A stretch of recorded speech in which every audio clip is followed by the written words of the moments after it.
बिस्मिल्लाहिर्रहमानिर्रहीम। शुक्रिया जनाब स्पीकर। मैं उम्मीद रखता हूँ कि आप मुझे मौका देंगे कि मैं अपनी बात ख़त्म कर सकूँ और उसमें मुझे इंटरप्शन नहीं होगी। बजट हर साल पेश होता है और ये एक ऐसा रिचुअल है कि जिस पे हम डिबेट भी करते हैं, लेकिन बदकिस्मती से हमने ये देखा कि पिछले 3 सालों में जब भी अपोजिशन ने बजट के हवाले से अपने तहफ़्फ़ुज़ात का इजहार किया तो हुकूमत ने उनसे इनकार किया और तरदीद की। लेकिन जब अगले साल का बजट आया तो वो सारे तहफ़्फ़ुज़ात जो अपोजिशन ने पेश किए थे वो हर्फ बरफ सच्चे साबित हुए। हमने हर दफ़ा कहा कि हुकूमत ने जो टैक्स रेवेन्यू की प्रोजेक्शन की है ये गैर हकीकत पसंदाना है, हुकूमत ये टैक्स इकट्ठा नहीं कर सकेगी, और पिछले 3 सालों में ऐसा ही हुआ।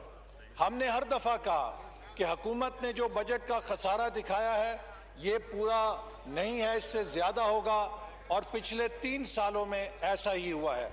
हमने हर दफ़ा कहा कि हुकूमत की जो टैक्स ये तजावीज़ हैं बजट की, इससे मुल्क के अंदर महंगाई और गिरानी आएगी।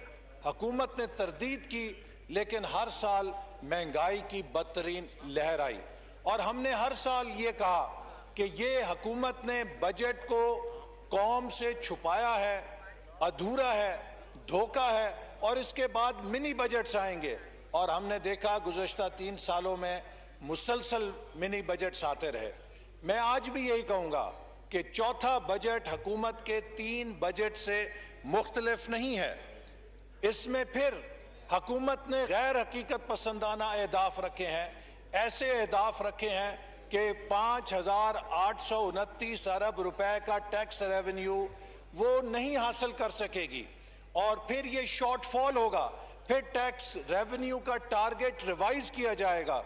इसी तरह 6.3% अगर फिस्कल डेफिसिट दिया गया है तो ये भी गैर हकीकत पसंदाना है। 8.5-9% के करीब जो खसारा है बजट का वो जाएगा, और महंगाई में भी इसी तरह इजाफा होगा। और आप देखेंगे कि ये बजट पास अगर हुआ तो कुछ ही अरसे बाद बिजली महंगी होगी, उसके बाद गैस महंगी होगी, उसके बाद पेट्रोल महंगा होगा, और इनडायरेक्ट टैक्सेशन के जरिए अवाम के ऊपर बोझ डाला जाएगा, जिससे मुल्क के अंदर बदतरीन महंगाई की लहर आएगी। जनाब स्पीकर, मैं आज बात सिर्फ बजट के हवाले से नहीं करना चाहता। मेरा ताल्लुक उस नस्ल से है जिसने 30-35 साल इस कूचे सियासत में गुजार दिए हैं।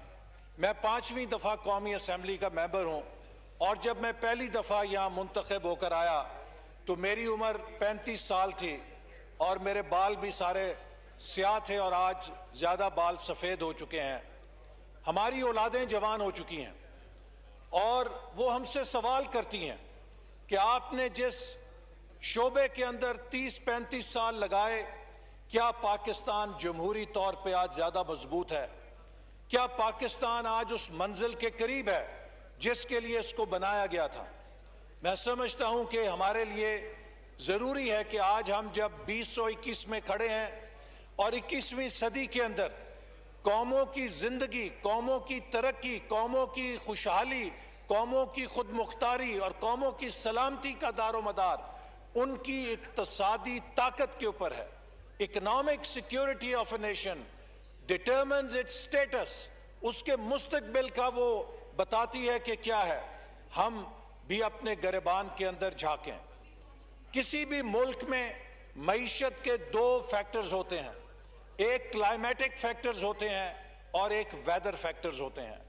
जो क्लाइमेटिक फैक्टर्स होते हैं उनका ताल्लुक रियासत के साथ होता है, रियासत के निज़ाम के साथ होता है, और जो वेदर फैक्टर्स होते हैं उनका ताल्लुक हुकूमत वक्त के साथ होता है। अगर आपकी क्लाइमेट ठीक है तो बैड पैच ऑफ वेदर आएगा, वो गुजर जाएगा, फिर मौसम अच्छा हो जाएगा। इसी तरह अच्छी हुकूमतें भी आती हैं, रुखसत कर दी जाती हैं, बुरी हुकूमतें भी आती हैं, वो भी चली जाती हैं। ये मामला चलता रहता है। लेकिन तशवीश तब होती है कि जब किसी इकोसिस्टम के अंदर उसके क्लाइमेटिक फैक्टर्स खराब हो जाएं। मैं आज ये अदब से अर्ज करना चाहूँगा कि बैसियत पाकिस्तानी हमारे लिए ज़रूरी है कि हम वेदर फैक्टर्स के ऊपर भी तनकीद करें और उनको दुरुस्त करने की कोशिश करें कि अगर गलत मौसम की वजह से जो हम पर उफ्ताद है, हम इससे बचत के लिए क्या तदबीर हासिल कर सकते हैं या क्या इकदामात उठा सकते हैं, वो ज़रूरी है। लेकिन इसके साथ हम अपने मुहासबा करें कि अगर पाकिस्तान में जो आज मुआशी बदहाली है, अगर आज पाकिस्तान के जो मसाइल हैं उनका ताल्लुक उस चाल चलन के साथ है जो हमने पिछले 70-72 साल से चली हुई है, और इस चाल और इस चलन का ताल्लुक ना मुस्लिम लीग नून से है, ना पीपल्स पार्टी से है, ना पीटीआई के साथ है।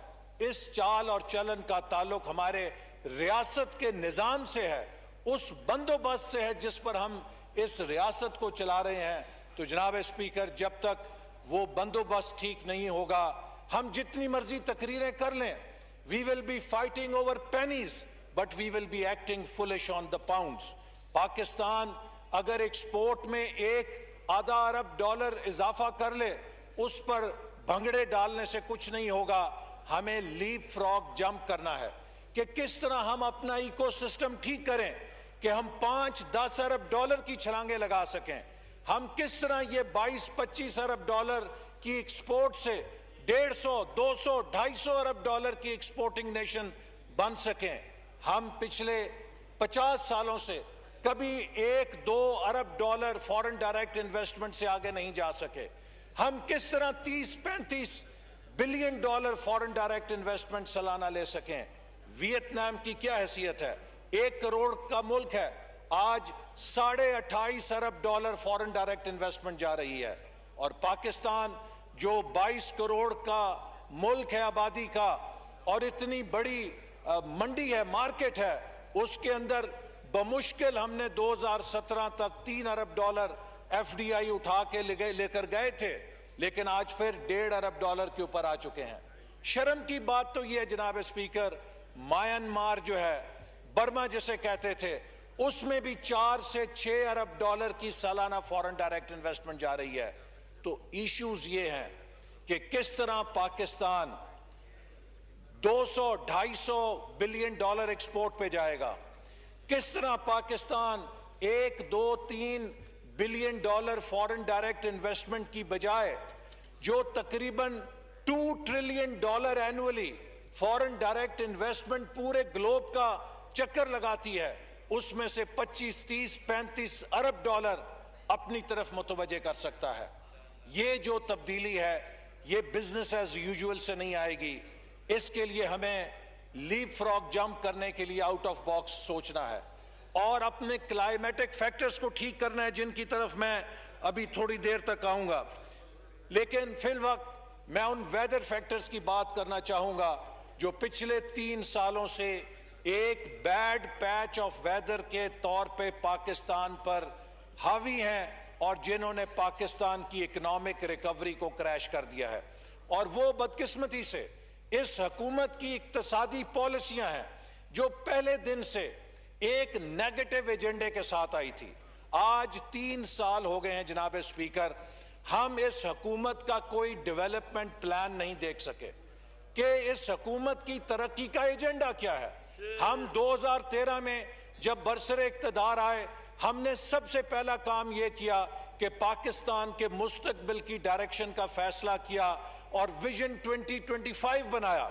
हमने 5 साला मंसूबा तरतीब दिया, 2013 से 2018 तक 11वां 5 साला मंसूबा कि हमारी तरजीहात क्या होंगी। हमने 3200 अरब रुपया 11वें 5 साला मंसूबे के तहत खर्च किया, जिसका टारगेट 3000 अरब रुपए था। पाकिस्तान की तारीख में पहली दफा किसी 5 साला मंसूबे को ओवर स्पेंड किया जो उसका टारगेट था। लेकिन हमने ये नहीं कि बगैर किसी सिमत के वो पैसा लगाया, हमने अपनी तरजीहात मुकर्रर की। जब हम 2013 में आए थे तो किसी पाकिस्तानी से आप पूछते कि पाकिस्तान के सबसे बड़े मसले क्या हैं, वो कहता लोड शेडिंग है, वो कहता दहशतगर्दी है। लेकिन आज 2018 में जब हमने हुकूमत छोड़ी तो किसी पाकिस्तानी से आप पाकिस्तान के बड़े मसले पूछते तो ना उसमें लोड शेडिंग का जिक्र था, ना उसमें दहशतगर्दी का जिक्र था। हमने जो वादा किया पूरा करके दिखाया, क्योंकि हमारे पास सिम थी, हमारे पास डायरेक्शन थी। जनाब स्पीकर, हम जाते हुए 12वें 5 साला मंसूबे का पूरे प्लान का ड्राफ्ट तैयार करके इस हुकूमत के लिए छोड़ के गए कि 2018 से 2023 पाकिस्तान के इक्तिसादी तरक्की का ब्लूप्रिंट क्या होगा, और उसमें हमने कुछ जगह खाली भी छोड़ दी कि ये अपनी तरजीहात के मुताबिक उसको एडजस्ट कर सकते हैं। आज 3 साल हो गए हैं, ये हुकूमत 12वें 5 साला मंसूबे को फाइनल नहीं कर सकी। और मुझे हैरत होती है कि जब इस मुल्क का वजीर आजम खड़े होकर कहता है कि जनाब ये मुल्क इसलिए पीछे रह गया कि हमने कभी लॉन्ग टर्म प्लानिंग नहीं की थी। लॉन्ग टर्म प्लानिंग क्या? आपका वो दौर है जो 70s के बाद, जब मशरकी पाकिस्तान हमसे अलहदा हुआ था, तो 70s में हमारे पास एक नॉन प्लान पीरियड था, चूंकि उस वक्त प्लानिंग करना मुश्किल थी। उसके बाद आज ये पहली दफा है कि पाकिस्तान एक नॉन प्लान पीरियड के अंदर है कि जिसके पास कोई इक्तिसादी तरक्की का विजन नहीं है कि उसने करना क्या है, डायरेक्शनलेस है। इस हुकूमत के पास सिर्फ एक ही प्लान है, गालियां निकालो, तनकीद करो, बुरा भला कहो, NRO नहीं दूंगा, उसको जेल में डालो, उस पे झूठा मुकदमा बनाओ। जनाब स्पीकर, नेगेटिव थिंकिंग से मुल्क नहीं चलते। दुनिया का कोई मुल्क ऐसा नहीं है जिसका वजीर आजम बैनुल अक़वामी फोरम्स पे जाके कहे कि मेरा मुल्क दुनिया का सबसे ज्यादा करप्ट मुल्क है। दुनिया का कोई मुल्क ऐसा नहीं है कि जिसका वजीर आजम बैनुल अक़वामी फोरम्स पे जाके कहे कि जितनी मनी लॉन्ड्रिंग मेरे मुल्क में होती है उतनी किसी मुल्क में नहीं होती है। जनाब स्पीकर, ये वो इनकी पॉलिसियां हैं जो इन्होंने अपने मुल्क की बदनामी के लिए बैनुल अक़वामी सतह पे की कि आज पाकिस्तान से इंटरनेशनल इन्वेस्टर जा चुका है। जिस घर का सरबराह ये कहेगा कि मेरा घर तो बिल्कुल उजड़ा हुआ है, उस घर के साथ कोई मामला करने के लिए तैयार नहीं होगा। जिस कारोबार का फैक्ट्री का मालिक कहेगा कि मेरा कारोबार तो दिवालिया हुआ है, उस कारोबार के साथ कोई कारोबार नहीं करेगा। ये जो झूठ बोल बोल के सिर्फ इसलिए कि ये पिछली हुकूमत की किरदार कुशी करना चाहते थे, इन्होंने मुस्लिम लीग नून की किरदार कुशी में पाकिस्तान की किरदार कुशी की, और उस पाकिस्तान की किरदार कुशी की सजा 22 करोड़ अवाम को मिली। जनाब स्पीकर, बजट के अंदर अहदाफ रखे जाते हैं, लेकिन बजट के अहदाफ की कोई हैसियत नहीं।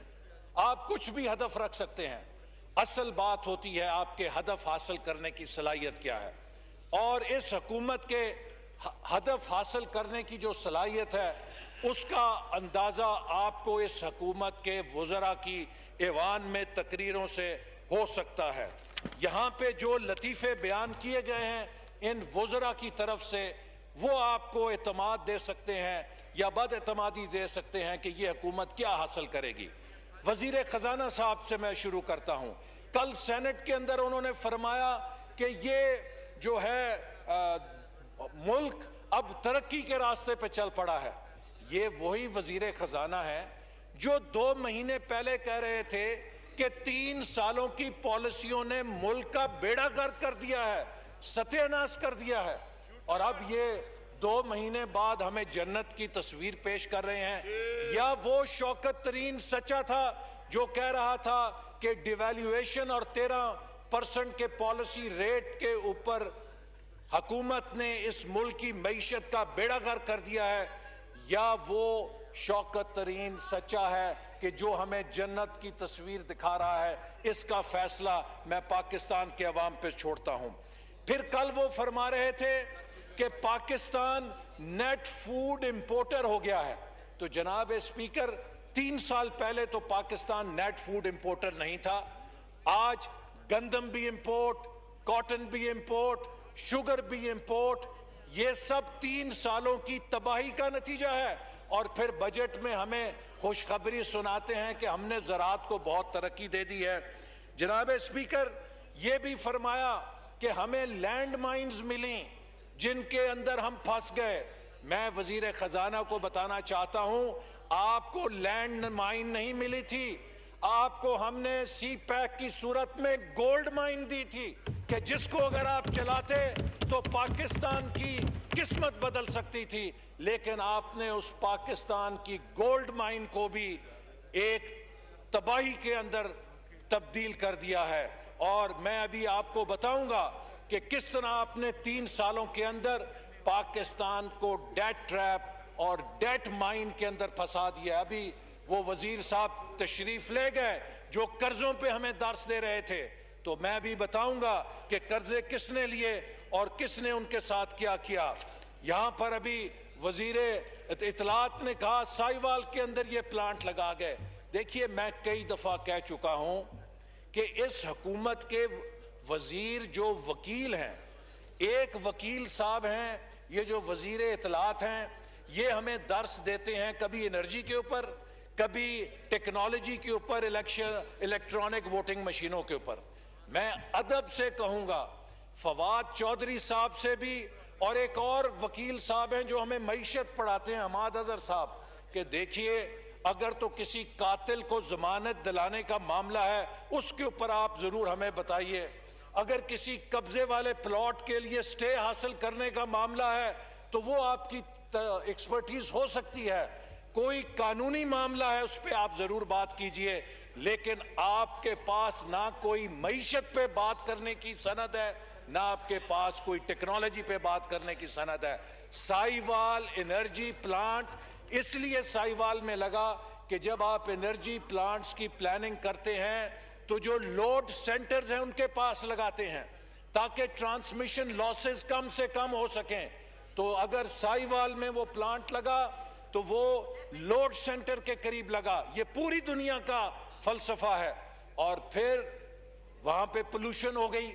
इनको मैं इत्तला देना चाहता हूं, साहिवाल का प्लांट सुपर क्रिटिकल टेक्नोलॉजी पर लगा है, जो जदीद तरीन टेक्नोलॉजी है, जो पोल्यूशन से मुबर्रा है। और सी पैक के हर मंसूबे के लिए एनवायरमेंट प्रोटेक्शन एजेंसी का ऑडिट लाजमी था और उसकी अप्रूवल के बाद सी पैक के प्रोजेक्ट्स लगे हैं। ये इनका वतीरा है कि सी पैक के जितने मंसूबे हैं ये उन पर कीचड़ उछालते हैं, ये उनके ऊपर झूठे इल्जाम लगाते हैं, ये सी पैक को मुतनाज़ा करके सी पैक को नुकसान पहुंचाते हैं। यही वजह है कि वो सी पैक की गोल्ड माइन जो पाकिस्तान के लिए डेस्टिनी चेंजर थी, गेम चेंजर थी, फेट चेंजर थी, आज उसको इन्होंने हॉल्ट कर दिया है। और आज चीन जो है $400 बिलियन का पैकेज लेकर ईरान चला गया है। तो यही $400 बिलियन पाकिस्तान की तरफ आ सकते थे और आने थे। अल्लाहु अकबर, अल्लाहु अकबर, अल्लाहु अकबर, अल्लाहु अकबर। अशहदु अन ला इलाहा इल्लल्लाह, अशहदु अन ला इलाहा इल्लल्लाह,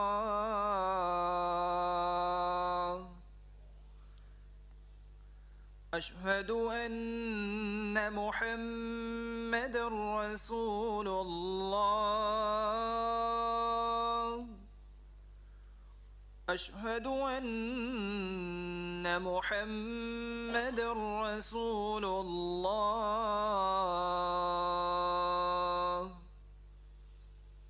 हय्य अलस सलाह,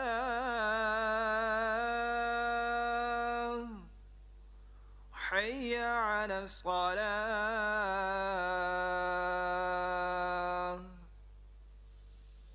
हय्य अलल फलाह,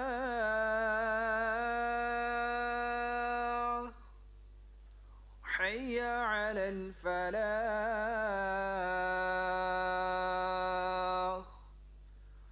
अल्लाहु अकबर, अल्लाहु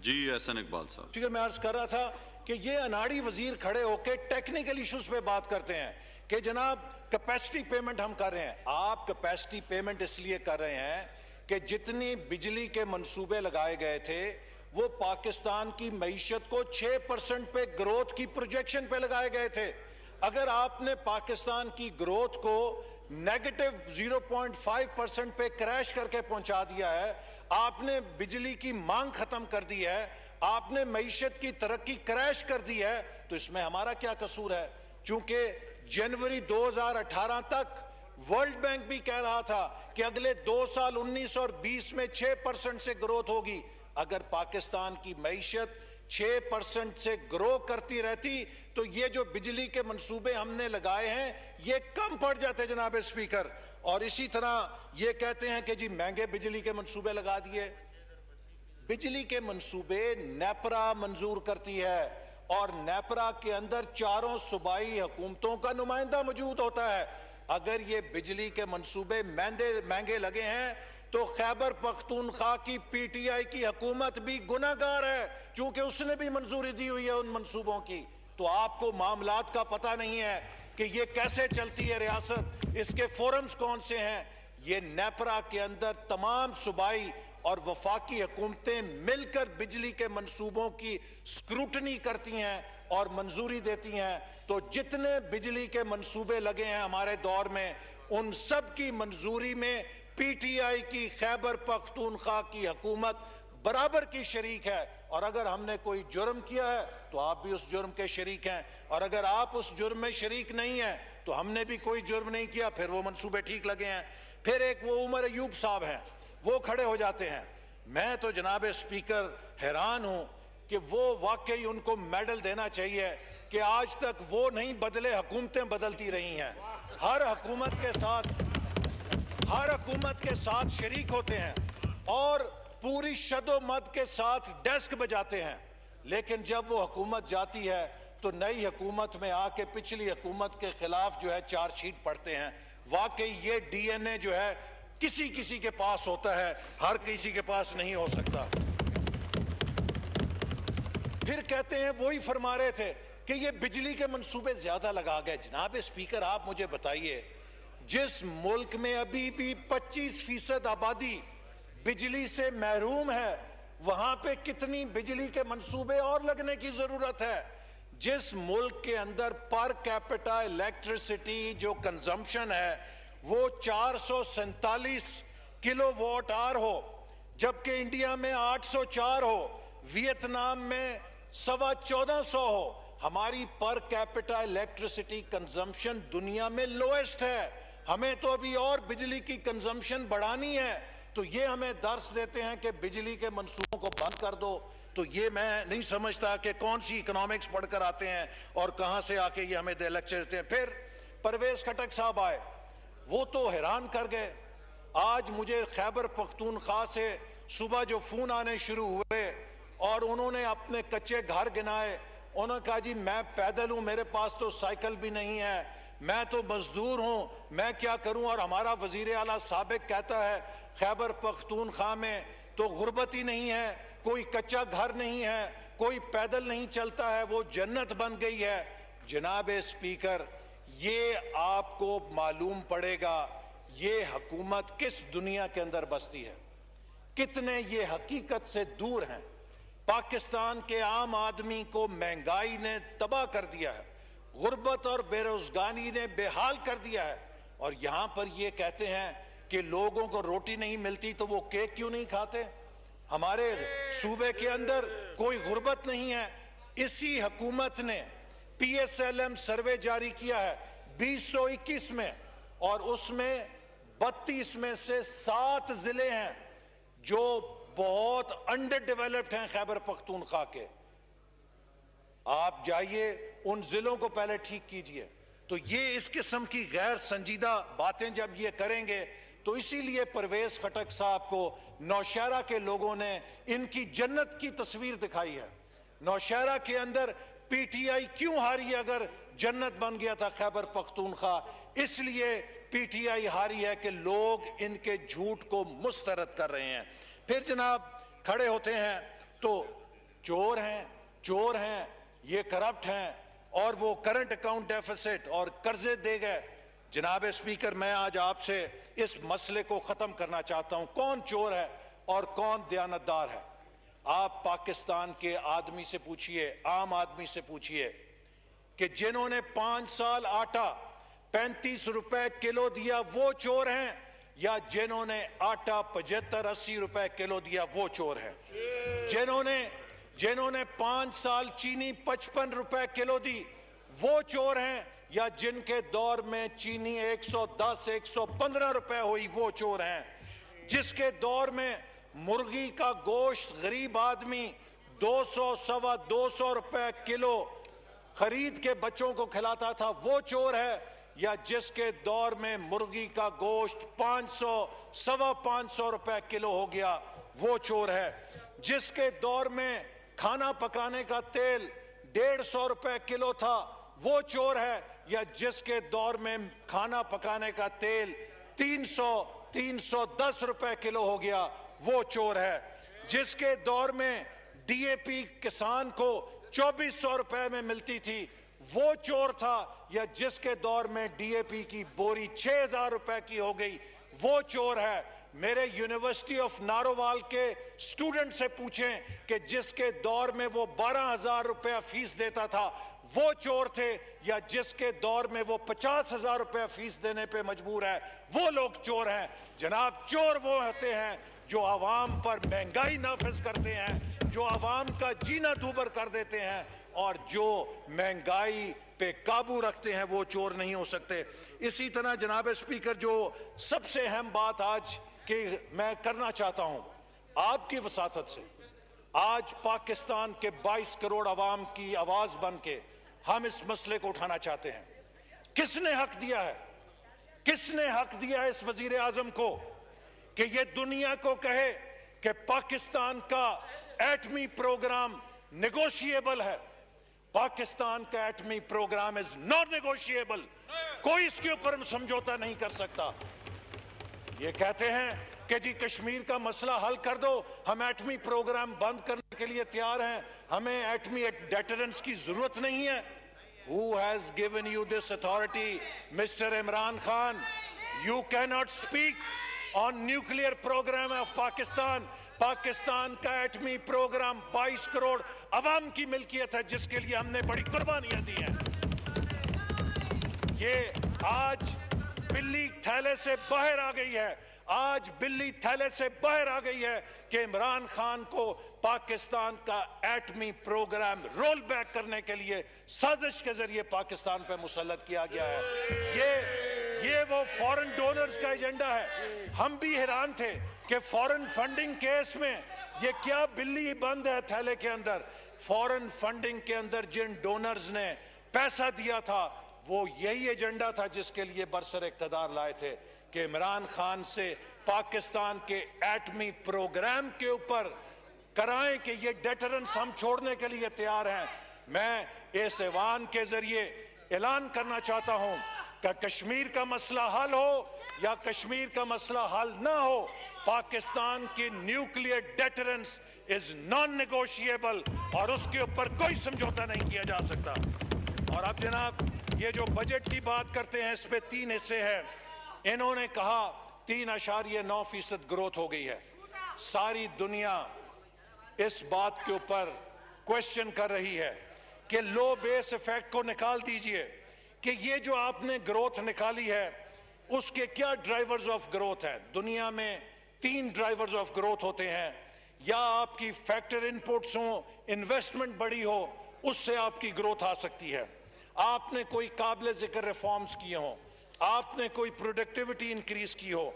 जनाब, जो इन्वेस्टमेंट टू जीडीपी रेशियो है, अगर वो 2019-20 में 15.3% था तो 2020 और 21 में 15.2% हो गया है। तो इन्वेस्टमेंट टू जीडीपी रेशियो घटी है। प्राइवेट सेक्टर इन्वेस्टमेंट 10.6% से गिर के 9.8% हो गई है। प्राइवेट सेक्टर इन्वेस्टमेंट भी घटी है। इसी तरह इन्होंने जो एग्रीकल्चर ग्रोथ बताई, इकोनॉमिक सर्वे कह रहा है कि ना एकड़ेज बढ़ी है, ना फर्टिलाइजर ऑफटेक बढ़ा है, ना कोई इनपुट में ऐसा इजाफा हुआ है जिससे ग्रोथ हुई हो, लेकिन इन्होंने ग्रोथ जैकअप करके अपने फिगर्स ले लिए हैं। इसी तरह उसके अंदर दीगर जो प्रोडक्शन की फिगर्स हैं, कंजम्पशन की फिगर्स हैं, उनके ऊपर तमाम इकोनॉमिस्ट ने मुस्तरद किया है, जिसके ऊपर मैं कोई ज्यादा बात नहीं करना चाहता। अब मैं जो बात इनके बजट के हवाले से कहूंगा कि इन्होंने जनाब 5.83 ट्रिलियन रेवेन्यू को पिच किया है और हमें बताया कि हम हासिल करेंगे।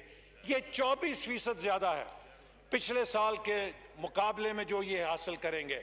अगर आपकी इन्फ्लेशन 8% रहे और ग्रोथ टारगेट ये 4.8% हासिल कर लें, जो कि नामुमकिन है, तो उसके बावजूद 550 अरब रुपया इजाफी रेवेन्यू बनता है, जो तकरीबन 13% इनके इजाफे के बराबर है। ये बाकी 11% कहां से आएगा? इसके ऊपर तमाम इकोनॉमिस्ट सिर जोड़कर बैठे हैं कि ये किधर मुरीख से आएगा या कहां से आएगा। तो उसका रास्ता क्या है? इन्होंने एफबीआर को वो इख्तियारात दिए हैं जो नैब के पास हैं। इन्होंने एफबीआर को कहा है कि लोगों को गिरफ्तार करो, जेल में डालो और उनसे भत्ताखोरी हासिल करो। जनाब स्पीकर, एफबीआर के पास ये इख्तियारात गए तो वो पैसा सरकार के खजाने में नहीं आएगा, वो उन मुलाजमीन की जेबों में जाएगा जो उस नाजायज इख्तियार को इस्तेमाल करेंगे। तो इन्होंने एफबीआर को नैब बना के पाकिस्तान के बिजनेसमैन के ऊपर मुसल्लत कर दिया है ताकि वो उससे एक्सटॉर्शन करें। फिर इनकी जितनी प्रोजेक्शंस हैं उसमें मैं कहूंगा कि this is a budget of black holes. इतने बड़े बड़े ब्लैक होल्स हैं कि जिनके बारे में कोई तौजीह नहीं की जा सकती कि कैसे हासिल करेंगे। पेट्रोलियम लेवी है जिसके अंदर इन्होंने 630 बिलियन का टारगेट रखा है। जनाब अभी उसकी जो कलेक्शन है वो 44 रुपए 60 पैसे से घट के 20 रुपए पर लीटर हो चुकी है। अगर 70 रुपए तक तेल का बैरल रहती है कीमत, तो इन्हें कम से कम 22 से 28 रुपए पर लीटर एडजस्टमेंट करनी पड़ेगी 630 बिलियन हासिल करने के लिए। तो अगर ये तेल की कीमत, पेट्रोल डीजल की कीमत में 22 से 28 रुपए लीटर इजाफा करेंगे तो मुझे बताइए कि उससे इन्फ्लेशन कितनी होगी और बिजली के निर्खों में कितना इजाफा होगा। कम से कम 20 से 25% बिजली के निर्ख बढ़ाने पड़ेंगे और अगर ये इन्फ्लेशन होगी तो उसके साथ आपको पॉलिसी रेट एडजस्टमेंट करनी पड़ेगी। और अगर आप पॉलिसी रेट तो पॉलिसी रेट एडजस्ट करेंगे तो आपकी डेट सर्विसिंग का बर्डन जो है वो 400-500 अरब और ऊपर जाएगा, जिससे एक नया ब्लैक होल पैदा हो जाएगा। फिर जनाब आज तक ये नहीं हुआ, जो प्राइवेटाइजेशन प्रोसीड्स हैं 252 अरब रुपए की, वो कभी रेवेन्यू में नहीं आती, वो डेट की तरफ जाती हैं। इन्होंने 252 अरब रुपया प्राइवेटाइजेशन का शो किया है, जो कि पिछले साल 100 अरब शो किया था और जीरो कलेक्शन, चूंकि कोई प्राइवेटाइजेशन नहीं कर सके। तो इस साल ये भी 252 अरब रुपया कैसे रियलाइज होगा जबकि हमारे मैक्रो इकोनॉमिक कंडीशन साजगार नहीं है। इसी तरह 570 अरब रुपया सरप्लस दिखाया है प्रोविंसेस का। भाई सूबे क्यों अपने एडीपी को खर्च नहीं करेंगे? क्या इस साल जो आपने उनका सरप्लस शो किया था वो आप हासिल कर सके हैं? तो ये गैर हकीकत पसंदाना इन्होंने उसके अंदर प्रोजेक्शन रखी हैं जिससे -6.3 डेफिसिट रखा है, परसेंट डेफिसिट रखा है। चूंकि ये ना सरप्लस इन्हें हासिल होगा, ना ये पेट्रोलियम लेवी पूरी ले सकेंगे, ना ये प्राइवेटाइजेशन प्रोसीड ले सकेंगे, कम से कम भी 800 से 1000 अरब रुपए का ब्लैक होल है इस बजट के अंदर, जो डेफिसिट को 9% तक ले जाएगा। फिर जनाब स्पीकर, एक बड़ी इन्होंने नई चीज निकाली है, नॉन ट्रांसपेरेंट बजट, कि 130 अरब रुपया पे और पेंशन के नाम पे पता नहीं किसके लिए डाल दिया है। पेंशन के लिए 480 अरब रुपया तो मौजूद है, लेकिन 130 अरब रुपया कोई खुफिया खाता बनाया है। अगर तो उस 130 अरब रुपए से आप किसी एक महकमे के लिए तनख्वाहों में इजाफा करना चाहते हैं, तो मैं कहूँगा कि फिर वो तनख्वाहों में इजाफा पाकिस्तान के तमाम महकमों में होना चाहिए, किसी एक के लिए नहीं होना चाहिए। हमें बताया जाए कि वो 130 अरब रुपया पे एंड पेंशन के मद में छुपा के क्यों रखा गया है, उसको कौन खर्च करेगा और वो किस मद में जाएगा, चूंकि ये नॉन ट्रांसपेरेंट है और इस अवाम को पता लगना चाहिए। G20 ने डेट सर्विस सस्पेंशन इनिशिएटिव से 3.7 अरब डॉलर की डेट रिलीफ दी आपको। 3.25 अरब डॉलर का डेट रिलीफ मिला इस हुकूमत को। आपने उससे क्या फायदा उठाया, हमें कुछ नहीं पता। 3.25 अरब डॉलर आप डेट रिलीफ के अंदर खा गए हैं और आज तक उसका हिसाब नहीं दे सके हैं। अच्छा जनाब, इसी तरह फिजिकल डेफिसिट जो है, मैं ये बात रिकॉर्ड पे लाना चाहता हूं कि मुस्लिम लीग नून के 5 सालों में फिजिकल डेफिसिट रहा 5.5%। पीटीआई के 3 सालों में इसकी औसत है 8%। तो ये खसारा हमने तो नहीं पैदा किया जो हम पर कहते हैं कि आपने हमको मईशत बीमार करके दी। हमने तो 5 सालों में औसतन 5% खसारा रखा, इनका 8% था। डेवलपमेंट ऐसे इकबाल साहब, बहुत लंबी हो गई आपकी स्पीच, अभी बहुत से लोगों ने कर दी है, सब लोगों ने स्पीच कर दी है जी। आपका टाइम एक्सेस हो चुका है, नून लीग का मुझे एक्सेस हो चुका है, टाइम ही एक्सेस हो चुका है। मुझे खत्म करने दे। 5 दूसरी जमातों के भी टाइम रहते हैं जी। जो डेवलपमेंट है उसमें मुस्लिम लीग नून ने को जो टाइम मिला था, मैं आपको जरा बताता चलूं, 2 मिनट में टाइम जो है वो एक्सेस हो चुका है। आप तकरीबन 25 मिनट एक्सेस जा चुके हैं। आपके वुज़रा 1 घंटा बोल गए हैं, वो आपसे कम बोल के गए हैं। घंटा बोल के गए नहीं सर, कम बोल के गए हैं। 27 मिनट बोल के उनके पार्टी का 6 घंटे का टाइम रहता है उनका जी। खत्म कर रहा हूं जनाब, आप 1 मिनट में अपनी बात मुकम्मल करें। मुस्लिम लीग नून ने 5 साल 4.7% ऑफ जीडीपी डेवलपमेंट पे खर्च किया। आपने 3 सालों में डेवलपमेंट बजट घटा के 3% कर दिया है। आप हमें बता रहे हैं कि 2100 अरब का नेशनल डेवलपमेंट आउटले आपने इस साल किया है, तो मुस्लिम लीग नून ने 2100 अरब का डेवलपमेंट आउटले 2017-18 में किया था। हमने डेवलपमेंट पे जितना खर्चा 4 साल पहले किया था, आज आप उतना करके कारनामा बता रहे हैं, जबकि इन्फ्लेशन हो चुकी है, डॉलर रुपी पैरिटी बदल चुकी है। तो आज का 2100 हमारे 4 साल पहले के मुकाबले में 1700 अरब रुपए के बराबर आता है। बहुत शुक्रिया जी। जी जनाब मेजर ताहिर सादिक साहब, बात आपकी हो गई जी, आपको काफी मैंने टाइम दिया जी। जी मेजर ताहिर सादिक साहब जी, आपको मैं इनको दे चुका हूं जी, सबसे ज्यादा बोले हैं सुबह से, इतना कोई भी नहीं बोला जितना ये बोले हैं। मेजर ताहिर सादिक साहब अपनी बात शुरू करें जी। बिस्मिल्लाह। एहसन साहब, एहसन साहब, आपको बहुत ज्यादा 10 मिनट से कह रहा हूं, 1-1 मिनट, आप 10 मिनट से नहीं कह रहे। आप 1 मिनट में अपनी बात खत्म करें। एहसन इकबाल साहब आखिरी बात करें जी।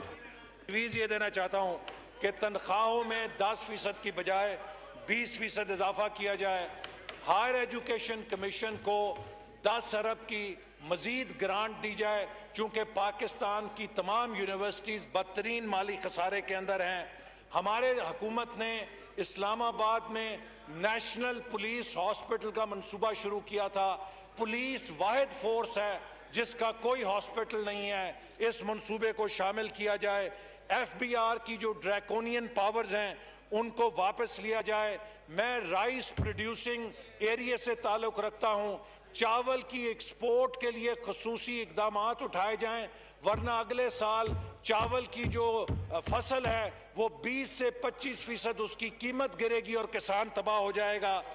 वैक्सीनेशन के लिए जो 1.5 अरब डॉलर है, बताया जाए इस बजट की किताब में कोई जिक्र नहीं है, और यही वजह है कि 3 हफ्तों की बजाय अब सेकंड डोज 6 हफ्तों पे कर दी गई है। और आखिर में जो सेल्स टैक्स क्रूड ऑयल पे, LNG और शुगर पे डाला गया है उसको विड्रॉ किया जाए, इससे महंगाई आएगी।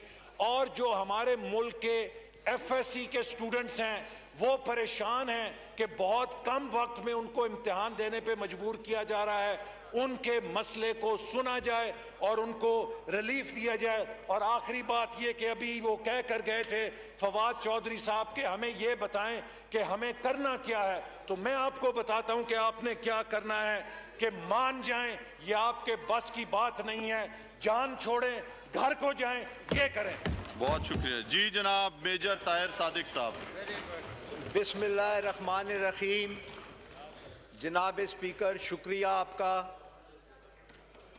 जनाब, मैं पार्टी का खैर ख्वाह हूँ, न ही चापलूस हूँ और न ही खुशामद पसंद हूँ। मैं स्याह को सफ़ेद नहीं कह सकता, गधे को घोड़ा नहीं कह सकता। मैं वही बात करूँगा जो पार्टी के और पब्लिक के इंटरेस्ट के अंदर होगी, क्योंकि ये मेरे खमीर में शामिल है। अटक को इस बजट के अंदर टोटली इग्नोर किया गया। मेरा ख्याल ये है कि शायद असद उमर को ये नहीं पता कि अटक भी पाकिस्तान का एक ज़िला है और अटक गाजियों का और शहीदों का ज़िला है। स्ट्रेटेजिकली बहुत ही इंपॉर्टेंट ज़िला है। इसे क्यों इग्नोर किया गया है ये भी मेरी मालूमात में है। यहाँ जो 2 स्पेशल असिस्टेंट बने हुए हैं, स्पेशल हैं, पता नहीं क्या स्पेशल चीज है इनमें, उसका भी मैं खोज लगा रहा हूं। लेकिन ये लुगड़ जो है ये इसमें रुकावट डालते हैं। इनका मेरी जात के साथ अनाद है। अगर आपका मेरी जात के साथ अनाद है तो मेरे साथ स्कोर सेटल करो, मेरे साथ स्कोर सेटल करो। गरीबों को मत नुकसान दो, अटक के अवाम को मत नुकसान दो। और जनाबे वाला, मैं आपसे ये भी बात करना चाहता हूं कि अटक के अंदर जो रॉयल्टी मिलनी चाहिए, जो KPK में भी वापडा के हवाले से मिलती है, जो तरबेला डैम की रॉयल्टी अटक को मिलनी चाहिए वो नहीं मिलती। जो गाजी बरोठा का हाइडल पावर प्लांट है उसकी जो रॉयल्टी है वो पंजाब गवर्नमेंट को जाती है, आगे रॉयल्टी नहीं दी जाती। तो क्या ये फेडरल गवर्नमेंट का काम नहीं? अगर वो रॉयल्टी नहीं देते, यहां से जा रही है तो पैसों की कटौती यहां करें और अटक के जिले की जो रॉयल्टी बनती है वो दें ताकि गरीबों पर खर्च किया जा सके। जनाब वन, मैं 1 साल रह गया है, दूसरा साल तो वैसे इलेक्शन ईयर होता है। मैं ये बताना चाहता हूं, वजीर आजम साहब चाहते हैं कि इस मुल्क के अंदर एक अच्छी तब्दीली आए, लेकिन अगर वो ये चाहते हैं कि तब्दीली आए, इस लुगड़ क्लब को फारग करें और बेहतर लोग लाएं और अच्छी डिसीजंस करें जो कि पब्लिक के इंटरेस्ट के अंदर हों और मामलात को बेहतर तरीके से हैंडल किया जा सके। बजट में 8,487 अरब रुपए का हुजम है जो बजट है। 3,420 अरब रुपया खसारा है। मुझे ये बताया जाए कि ये 40% खसारे का बजट है, ये खसारा कैसा पूरा किया जाएगा? क्या नए टैक्स लगाए जाएंगे? क्या आप कोई कर्ज लेंगे? क्या कोई मनी बिल आएगा? क्या चीज करेंगे जिससे ये आप खसारा पूरा करेंगे? यहां इसमें मुलाजमीन के लिए सिर्फ 10% इंक्रीज रखी गई है, जबकि महंगाई 100% बढ़ी है। आप मेहरबानी कर कर इस मुलाजमीन के लिए कम अज कम 25% जो है वो इंक्रीज होनी चाहिए, क्योंकि इसमें अफवाज पाकिस्तान बिलखसूस लोअर रैंक्स जो हैं उनको फायदा देना चाहिए, क्यों अफवाज ने हमेशा कुर्बानियां दी हैं। उन्होंने अपने IAS अलाउंसेस भी छोड़े हैं, अपने बाकी अलाउंसेस भी छोड़े हैं, उनका ख्याल रखा जाना चाहिए। इसी तरह ये जो गैर मुंतखब नॉन इलेक्टेड आपके एडवाइजर्स हैं जो जनाब PM साहब को मिस गाइड करते हैं, मिस इन्फॉर्म करते हैं और उनको मिस गाइड करते हैं, इनसे छुटकारा हासिल करें अगर आप चाहते हैं कि इस मुल्क के अंदर बेहतरी आए। जनाब वाला, बजट के अंदर किसानों के लिए सिर्फ 12 अरब रुपया रखा गया। ये 0.15% पूरे बजट का बनता है और 70% आबादी एग्रो बेस्ड आबादी है। इसके लिए बिल्कुल पीनट भी नहीं रखा गया। मैं समझता हूं ये पीनट भी नहीं है। तो इसमें आप इंक्रीज करें ताकि ज्यादा किसानों को बेहतर फैसिलिटेट किया जा सके। इसी तरह मैं आपसे ये भी रिक्वेस्ट करूंगा कि मेहरबानी करके ज़िले हुकूमतों का जो निज़ाम है, जो बड़ा मुतहरक निज़ाम था, उसको बहाल किया जाए और पूरे पंजाब और पूरे केपी में, पूरे पाकिस्तान में 140A जो फवाद चौधरी साहब भी जिसकी एडवोकेसी कर रहे हैं उसको लागू करें। ये बड़ा इफेक्टिव निज़ाम था। मुशर्रफ साहब ने जो निज़ाम दिया था वो महंगाई को भी और करप्शन को भी रोकता था, लेकिन अब इस निज़ाम के ना होने की वजह से अल्लाह पे यकीन करें करप्शन इतनी बढ़ गई है निचली सतह पे जिसका कोई अंदाजा नहीं। महंगाई और करप्शन अपने अरूज पर है और कोई प्रोत्साहन नहीं। ब्यूरोक्रेसी आपकी बात मानने के लिए तैयार नहीं। मुझे याद है कि पीछे एक मीटिंग हुई पंजाब हाउस में और गवर्नर साहब ने खुद माना कि 2 साल से ब्यूरोक्रेसी मेरी बात नहीं मान रही और मेरा जो प्रोजेक्ट है वो वाटर सप्लाई वाला वो रह गया है, मैं उसको कर नहीं पा रहा, रोड़े अटकाए जाते हैं। तो जनाब वाला ब्यूरोक्रेसी पर कंट्रोल करें। ब्यूरोक्रेसी आपकी बात नहीं मानती। मैंने जिले के अंदर 3-4 अफसरान हमने करप्शन में पकड़े, उनके केसेस हमने भिजवाए। उनका क्या निकला नतीजा कि इधर से फारग करके उनको अच्छी पोस्टों पे वहां लगा दिया गया दूसरे अज़ला में। क्या ये तरीका है? ये हमारे सारे दोस्त यहाँ बैठे हैं, ये सब जानते हैं कि निचली लेवल पे जो करप्शन है बेताशा बढ़ी है। इस करप्शन को रोकें। ये करप्शन आपको बाहर ले जाएगी। ये जो हम बातें करते हैं कि अगला इलेक्शन भी हमारा है, ये करप्शन हमें ये इलेक्शन नहीं जीतने देगी। ये साल के अंदर आप अपने आप को दुरुस्त करें। जो टेक्सटाइल वगैरह और दूसरी इंडस्ट्रीज को आप 800 अरब का पैकेज दे रहे हैं, मैं रिक्वेस्ट करूंगा कि किसानों को भी एक बहुत बड़ा पैकेज दें ताकि उनके मामला ठीक चले। इसी हाउस के अंदर अल्लाह ताला के 99 नाम ऊपर हमारे लिखे हैं। यहाँ जिस तरीके से गाली गलोच पिछले 3-4 दिनों में किया गया उसकी मिसाल नहीं मिलती। हमें चाहिए कि इसका तदारक करें। दोनों साइड के जो लीडरान हैं वो जिन लोगों ने बदतमीजियां की हैं, जिन्होंने गालियां निकाली हैं, उनके खिलाफ तादीबी कार्रवाई होनी चाहिए। चंद गंदी मछलियों की वजह से पूरा हाउस जो है वो बदनाम हो रहा है। बाहर सारे लोग कह रहे हैं कि जी ये MNAs हैं। हम इसलिए नहीं आए थे कि हाउस के अंदर आके हम गाली गलोच करें और एक दूसरे पे किताबें फेंकें और एक दूसरे को गलत तरीके से उसको करें। इसको भी आप ज़रूर काइंडली तदारक करें और देखें। और जो एजुकेट नहीं है इनके लिए क्लास लगवाएं, पीछे इनको बताएं अखलाकियात की क्लास होनी चाहिए कि किस तरीके से वो करेंगे। और ये हमारे दोस्त कह रहे हैं सबको उसमें दाखिला दें। इसी तरह मैं रसूल पाक सल्लल्लाहु अलैहि वसल्लम खातिमुल नबीयीन की बात ज़रूर करूँगा कि उनकी हुर्मत पे कोई कंप्रोमाइज़ नहीं। हमारी जान, माल, दौलत, औलाद, हर चीज़ उस पर कुर्बान है। और अगर हम सफ़ीर को ना भेजें सिर्फ इस वजह से कि यूरोपियन यूनियन के साथ हमारा कारोबार ख़राब हो जाएगा, तो बढ़ गया ऐसा कारोबार। हम ऐसे कारोबार पर लानत भेजते हैं। उनकी हुर्मत पे कतई किसी सूरत भी कोई आंच नहीं आने देंगे हम इंशाल्लाह।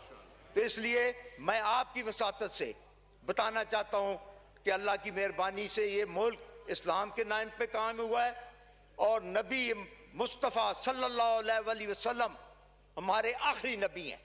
जिस तरह पंजाब हाउस उधर पंजाब के असेंबली में उन्होंने लगाया कि आखिरी नबी रसूल पाक हैं, आप भी इधर सामने लगाएं कि सब के सब नुमाइंदे हर वक्त देखते रहें इंशाल्लाह। मेरी ये चंद गुजारिशात हैं। मैं चाहता हूँ कि मामलात बेहतर चलें और अपोजिशन से भी और हुकूमत से भी हम बातें गरीबों की करते हैं, बातें गरीबों। आज तक मुझे बताएं किसी ने किसी गरीब के लिए कुछ किया है? इस बजट में ये जो अभी आज बजट आया है इसमें कोई इंस्टेंट रिलीफ है गरीब के लिए? कतई तौर पे कोई नहीं। हम बातें गरीबों की करते हैं। हमारी उम्रें 70-70 साल हो गई हैं, 60-60 साल हो गई हैं। मेहरबानी करके हमने कब्रों में जाना है, अल्लाह को जवाब देना है, अपनी जन्नत कमाएं, गरीबों के लिए कुछ कर लें।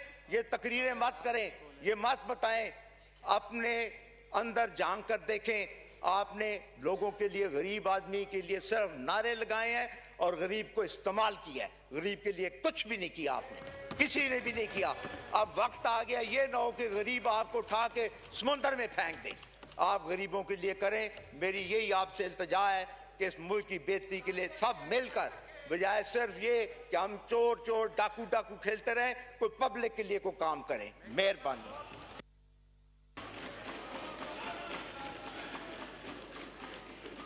जोहर की नमाज की अदायगी के लिए ईवान की कार्रवाई 20 मिनट के लिए मुअत्तल की जाती है।